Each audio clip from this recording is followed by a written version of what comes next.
दोस्तों ये कहानी दो ऐसी बेस्ट फ्रेंड्स की है जिन्हें एक ही लड़के से प्यार हो जाता है और वो दोनों उस लड़के के साथ घफा घफ करने के लिए अपनी सारी लिमिट्स क्रॉस कर देती है और एक दूसरे की दुश्मन बन जाती है। तो चलिए देखते हैं आखिरी में वो लड़का इसके साथ अपनी रात रंगीन करता है। मूवी की स्टार्टिंग में हम एक खूबसूरत लड़की केट को देखते हैं। केट एक स्कूल टीचर होती है, इसलिए वो रोज की तरह बच्चों को पढ़ा रही होती है। केट की नजर एक लड़के पर पड़ती है जो केट की बातों पर ध्यान न देकर कुछ और ही पढ़ रहा था। केट उससे पूछती है, तुम क्या कर रहे हो? तो वो लड़का केट को बताता है, मैं एक कॉमिक बुक पढ़ रहा हूँ। ये सुनकर केट भी उस लड़के के पास जाकर वो बुक पढ़ने लगती है और धीरे धीरे सभी बच्चे अपनी अपनी जगह से उठकर केट के पास आ जाते हैं। लेकिन थोड़ी ही देर में क्लास के अंदर स्कूल के प्रिंसिपल आ जाते हैं। वो केट को क्लास के अंदर इस तरह देखकर उसे अपने ऑफिस में आने के लिए कहते हैं। प्रिंसिपल केट से कहता है, तुम बच्चों को पढ़ाने की जगह उन्हें बिगाड़ रही हो। ये कहकर प्रिंसिपल केट को जॉब से निकाल देते हैं। वहीं दूसरी तरफ हम मेटी नाम की लड़की को देखते हैं। मेटी एक कंपनी की ऑनर के पास कुछ प्रोडक्ट बेचने के लिए आई हुई थी, लेकिन कंपनी की ऑनर को मेटी का कोई भी प्रोडक्ट पसंद नहीं आता, इसलिए वो मेटी को वहाँ से जाने के लिए कहती है। ये सुनकर मेटी गुस्सा हो जाती है और कंपनी की ऑनर को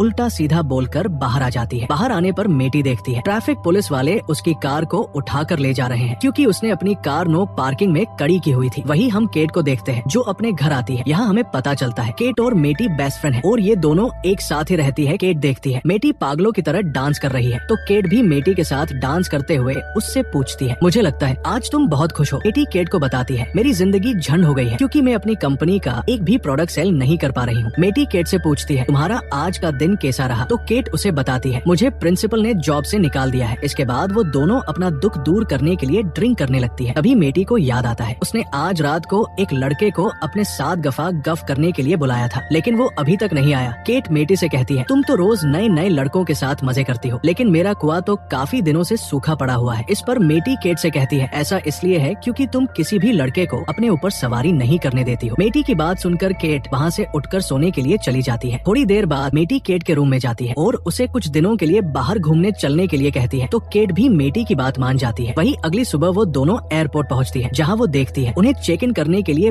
बहुत बड़ी लाइन में लगना पड़ेगा और उनकी फ्लाइट मिस हो जाएगी। लेकिन तभी मेटी एक गार्ड के पास जाकर उसे अपना जलवा दिखाने लगती है, जिससे वो गार्ड मेटी के ऊपर लट्टू हो जाता है और उन दोनों को बिना लाइने में लगे ही अंदर भेज देता है। इसके बाद मेटी और केट प्लेन में आकर बैठ जाती है। थोड़ी देर बाद उनके पास एक लड़का आता है जिसका नाम रोनी होता है। दरअसल रोनी की सीट केट और मेटी के बीच में थी, इसलिए वो वहाँ आकर बैठ जाता है। मेटी रोनी को देखकर उसके ऊपर सवारी करना चाहती थी, इसलिए वो रोनी को अपनी बातों से इम्प्रेस करने लगती है। मेटी रोनी से पूछती है, तुम कहाँ जा रहे हो? तो रोनी उसे बताता है, मैं अपने फ्रेंड की शादी में जा रहा हूँ। मेटी जब रोनी से बातें कर रही होती है तो केट को अच्छा नहीं लगता और वो भी रोनी से बातें करने लगती है। केट रोनी को बताती है, हमारा काम ठीक नहीं चल रहा है, इसलिए हम कुछ दिनों के लिए घूमने जा रहे हैं। वो लोग जब आपस में बातें कर रहे होते हैं तभी उन्हें पता चलता है फ्लोरिडा में बहुत भयंकर तूफान आ रहा है, इसलिए उनकी फ्लाइट को 2 दिनों के लिए इसी शहर में लैंड करना पड़ेगा। फ्लाइट से उतरने के बाद मेटी और केट एक होटल में आकर रूम बुक करती है ताकि वो 2 दिनों के लिए वहाँ आराम से मजे कर सके। वो दोनों जब अपने रूम में जाने लगती है तभी उन्हें वहाँ रोनी फिर से मिल जाता है। मेटी रोनी से कहती है, तुम यहाँ क्या कर रहे हो? तुम तो तुम्हारे फ्रेंड की शादी में जाने वाले थे। रोनी उन्हें बताता है, मेरे फ्रेंड की शादी 3 दिन बाद है, इसलिए मैं यहाँ एंजॉय करने के लिए रुका हूँ। बातों बातों में रोनी उन दोनों को आज शाम को साथ में ड्रिंक करने के लिए कहता है, तो केटी और मेटी भी उसे हाँ कर देती है। वही रूम में आने के बाद मेटी को पता चलता है वो अपना बैग एयरपोर्ट पर ही भूल गई, जिसमें उसके सारे कपड़े थे। मेटी केट को अपनी ड्रेस देने के लिए कहती है, लेकिन केट उसे मना कर देती है और कहती है, मेरे पास एक ही ड्रेस है जिसे मैं आज शाम को पहनने वाली हूँ। वही रात के समय एक बहुत ही सुंदर ड्रेस पहनकर रोनी से मिलने के लिए जाती है। रोनी केट से मेटी के बारे में पूछता है तो केट उसे बताती है मेटी को कुछ जरूरी काम था, इसलिए वो नहीं आ पाई। वो लोग जब आपस में बातें कर रहे होती है तभी मेटी भी वहाँ आ जाती है। मेटी को साड़ी को में देखकर रोनी उसे कहता है, तुम तो साड़ी में बवाल लग रही हो। इसके बाद रोनी केट और मेटी के साथ बैठकर ड्रिंक करने लगता है। रोनी उन दोनों से उनके काम के बारे में पूछता है तो केट रोनी को बताती है, मैं एक स्कूल टीचर हूँ और मेटी एक कॉस्मेटिक कंपनी की मैनेजर है। उन दोनों की बातें सुनकर रोनी को लगता है वो उन दोनों के सामने कुछ भी नहीं है, क्योंकि रोनी बहुत छोटी जॉब करता था। वही रोनी केट और मेटी के साथ डांस करने लगता है। केट रोनी के साथ चिपक कर डांस करती है। ये देखकर मेटी भी रोनी को अपना जलवा दिखाने लगती है, लेकिन तभी अचानक मेटी की साड़ी नीचे गिर जाती है, जिससे सभी लोग मेटी के बड़े बड़े तरबूज देख लेते हैं। इसके बाद वो लोग पार्टी से वापस आ जाते हैं। रूम में जाते समय मेटी केट के ऊपर गुस्सा होती है, क्योंकि केट अकेले ही रोनी से मिलने के लिए चली गई थी। दरअसल अब ये दोनों किसी भी तरह रोनी के साथ गफा गफ करना चाहती थी। वही अलगे दिन मेटी रोनी को अपने साथ हॉट एयर बलून पर चलने के लिए कहती है। ये सुनकर केट परेशान हो जाती है, क्योंकि उसे ऊंचाई से डर लगता था, इसलिए वो रोनी और मेटी के साथ जाने से मना कर देती है। लेकिन केट को लगता है मेटी रोनी के साथ अकेले गई तो वो उसके साथ मजे करेगी, इसलिए केट भी उनके साथ जाने के लिए तैयार हो जाती है। इसके बाद वो तीनों होटियर बलून पर जाते हैं और एक कालू चाचा उन्हें ऊपर ले जाने लगते हैं। थोड़ी ऊपर जाने के बाद केट को घबराहट होने लगती है, इसलिए वो कालू चाचा को फिर से बलून को नीचे की तरफ लेकर जाने के लिए कहती है, लेकिन कालू चाचा केट की कोई बात नहीं सुनता और बलून को ऊपर की तरफ लेकर जाता है। केट ये देखकर बहुत ज्यादा डर जाती है और जोर जोर से चिल्लाने लगती है। ये देखकर रोनी केट को संभालता है। वहीं मेटी जब ड्रिंक करने के लिए बॉटल के ढक्कन को खोलती है तो ढक्कन कालू चाचा की दूसरी आंख पर जाकर लगता है, जिससे कालू चाचा की दूसरी आंख भी फुट जाती है और कालू चाचा को कुछ भी नहीं दिखता, इसलिए वो एक छोटे बच्चे के बर्थडे केक पर बलून को लैंड कर देता है। इसके बाद वो लोग फिर से अपने होटल में आ जाते हैं। अगले दिन रोनी पूल में स्विंग करने के लिए जाता है तो केट और मेटी भी रोनी को इम्प्रेस करने के लिए छोटे छोटे कपड़े पहनकर वहाँ आ जाती है और दोनों अपनी अपनी बुलबुल दिखकर रोनी को इम्प्रेस करने लगती है। इसी बीच पूल में कूदते समय मेटी के मुंह पर चोट लग जाती है। अगले दिन मेटी और केट एक रेस्टोरेंट में बैठी होती है, तभी उनकी नजर रोनी के ऊपर पड़ती है जो कहीं जा रहा होता है। ये देखकर वो दोनों जल्दी से रोनी के पास जाती है और उससे पूछती है, तुम कहाँ जा रहे हो? तो रोनी उन्हें बताता है, मैं अपने फ्रेंड की शादी में जा रहा हूँ। केट और मेटी रोनी को उसके साथ चलने के लिए कहती है तो रोनी भी उन्हें साथ ले जाने के लिए मान जाता है। इसके बाद वो लोग एक टैक्सी में बैठकर वहाँ से निकल जाते हैं। टैक्सी के ड्राइवर लोगन को मेटी बहुत पसंद आती है, इसलिए वो उसके साथ फ्लर्ट करने लगता है। वही रोनी के साथ मेटी बैठी हुई थी। मेटी को रोनी के क्लोज आते देखकर केट को बहुत गुस्सा आता है, इसलिए वो लोगन और रोनी को मेटी का बचपन का एक फोटो दिखाते हुए उसका मजाक उड़ाने लगती है। थोड़ी देर सफर करने के बाद वो लोग एक जगह रुकते हैं जहाँ केट वॉशरूम करने के लिए जाती है, लेकिन मेटी वॉशरूम का गेट बंद कर देती है ताकि वो रोनी के साथ थोड़ी देर मजे कर सके। मेटी जब रोनी के साथ गप्पे लड़ा रही होती है तभी केट वॉशरूम की खिड़की से कूदकर बाहर आ जाती है, जिससे उसके पूरे कपड़े गंदे हो जाते हैं। बाहर आकर केट बहुत गुस्सा होती है और रोनी से कहती है, किसी बेवकूफ ने वॉशरूम को बाहर से लॉक कर दिया। इसके बाद केट अपने कपड़ों को साफ करती है और वो लोग फिर से अपने आगे के सफर के लिए निकल जाते हैं। वही अब केट रोनी के साथ पीछे बैठी हुई थी और अब वो किसी तरह से रोनी के क्लोज आना चाहती थी, इसलिए वो रोनी को अपने कंधों पर मसाज करने के लिए कहती है तो रोनी भी केट की अच्छी तरह से मसाज करने लगता है। मेटी जब रोनी को केट के करीब देखती है तो उसे भी बहुत गुस्सा आता है, इसलिए वो एक वाइन की बोतल में नींद की गोलियां मिलाकर उसे केट को पीने के लिए देती है, लेकिन केट उसे पीने से मना कर देती है। ये देखकर लोगन मेटी से बोतल लेकर खुद उसे पी लेता है। रात के समय रोनी, मेटी और केट सो जाते हैं, लेकिन लोगन अभी भी ड्राइव कर रहा होते हैं, लेकिन नींद की गोलियों की वजह से लोगन को भी नींद आ जाती है और उनकी कार रोड पर रखे एक ब्रेकेट से टकरा जाती है, जिसकी वजह से वो लोग एक होटल में रात गुजारने का डिसाइड करते हैं। केट जब कार से उतर रही होती है अभी उसे वाइन की बोतल में नींद की गोलियां दिखाई देती है, जिससे केट समझ जाती है मेटी उसे वाइन पिलाकर बेहोश करना चाहती थी। इस बात से केट मेटी से बहुत गुस्सा हो जाती है और वो होटल में अपने लिए अलग रूम बुक कर लेती है। वही केट जब अपने लिए कोल्ड ड्रिंक्स लेने के लिए जाती है अभी उसे रोनी मिलता है। रोनी भी अपने लिए कोल्ड ड्रिंक लेने के लिए आया हुआ था। रोनी केट से कहता है, मैं कब से तुम्हारे तरबूजों का मजा लेना चाहता था, लेकिन हर बार मेटी बीच में आ जाती है। ये कहकर रोनी केट को किस कर लेता है। इसके बाद रोनी केट को लेकर अपने रूम में जाता है और जोरदार तरीके से उसकी गुफा में धमाके करने लगता है। इससे केट को भी बहुत मजा आता है और उसका बरसों से सूखा पड़ा खेत फिर से गिला हो जाता है। दूसरी तरफ मेटी भी अकेली बैठी होती है। लोगन मेटी के पास आता है और वो दोनों आपस में बातें करने लगते हैं। दरअसल लोगन भी मेटी का खाता खोलना चाहता था, लेकिन मेटी लोगन को उसका खाता खोलने से मना कर देती है। अगली सुबह मेटी और केट एक साथ ब्रेकफास्ट करते हैं, जहाँ मेटी केट से कहती है, हमें अब एक दूसरे से लड़ना बंद करना होगा क्योंकि हम बेस्ट फ्रेंड हैं और हम एक लड़के के चक्कर में एक दूसरे के दुश्मन नहीं बन सकते। बातों बातों में मेटी केट को ये भी बताती है रोनी ने कल रात को उसके साथ मजे किए हैं। ये सुनकर केट हंसने लगती है और मेटी से कहती है, कल रात रोनी मेरी गुफा में धमाके कर रहा था। इसी बात को लेकर केट और मेटी के बीच लड़ाई हो जाती है और वो दोनों एक दूसरे को मारने लगती है। लड़ाई के दौरान वो दोनों पूरे होटल की ऐसी तैसी कर देती है। होटल का ऑनर जब ये सब देखता है तो वो जल्दी से पुलिस को बुलाता है। पुलिस केट और मेटी को अरेस्ट कर लेती है। लोगन पुलिस को बताता है, रोनी नाम का एक लड़का मेरी टैक्सी लेकर चला गया है। लोगन जब मैप पर रोनी की लोकेशन देखता है तो उसे पता चलता है रोनी जिस शादी में गया है वो शादी किसी और की नहीं बल्कि रोनी की ही है। लोगन की बात सुनकर केट और मेटी रोनी के ऊपर बहुत गुस्सा होती है क्योंकि रोनी ने उन दोनों को धोखा दिया था। केट पुलिस को उन्हें छोड़ने के लिए कहती है, लेकिन पुलिस ऑफिसर उन्हें होटल में जो नुकसान हुआ है उसे भरने के लिए कहता है। केट और मेटी होटल के ऑनर को पैसे देकर लोगन के साथ एक टैक्सी में बैठकर रोनी को ढूंढने के लिए निकल जाते हैं। थोड़ी देर बाद वो लोग उस लोकेशन पर पहुंच जाते हैं जहां रोनी की शादी होने वाली थी, लेकिन वहां जाने पर उन्हें पता चलता है उन लोगों को आने में बहुत देर हो गई क्योंकि रोनी की शादी हो चुकी थी। इधर उधर देखने के बाद उनकी नजर रोनी के ऊपर पड़ जाती है। रोनी केट और मेटी को देखकर वहां से भागने लगता है, लेकिन वो दोनों रोनी को पकड़ लेती है। केट और मेटी रोनी के ऊपर बहुत गुस्सा करती है और उसे कहती है, तुमने हम दोनों को धोखा दिया है। रोनी उन्हें कहता है, मैंने कुछ नहीं किया है क्योंकि तुम दोनों ही शुरुआत से मेरे साथ मजे करना चाहती थी, लेकिन अब मेरी शादी हो चुकी है, इसलिए तुम दोनों यहाँ से चली जाओ। इसी तरह से वो लोग जब आपस में बातें कर रहे होते हैं, तभी रोनी की वाइफ भी वहाँ आ जाती है। केट और मेटी देखती है। रोनी अपनी वाइफ से बहुत डरता है क्योंकि उसकी वाइफ बहुत ही गुस्से वाली है। ये देखकर मेटी और केट बहुत खुश होती है क्योंकि रोनी की वाइफ अब उसे किसी भी लड़की की तरफ देखने भी नहीं देगी। ये सब देखने के बाद मेटी और केट एयरपोर्ट पर आ जाते हैं, जहाँ मेटी केट से कहती है अब हमें अपने अपने रास्ते पर जाना चाहिए क्योंकि अब हम लोग एक साथ नहीं रह सकते। केट भी मेटी की बात मान जाती है। वही हम कुछ दिनों बाद का सीन देखते हैं, जहाँ केट अब फिर से स्कूल में ज्वाइनिंग लेने के लिए जाती है। प्रिंसिपल भी केट को फिर से जॉब दे देता है। वही दूसरी तरफ मेटी भी लोगन के साथ रिलेशन में आ चुकी थी और इसी तरह से मेटी और केट अपनी लाइफ खुशी खुशी जीते हैं और इसी सस्पेंस के साथ इस मूवी की हैप्पी एंडिंग हो जाती है। दोस्तों, मूवी पसंद आई हो तो वीडियो को लाइक और चैनल को सब्सक्राइब करना ना भूलें। Thanks for watching.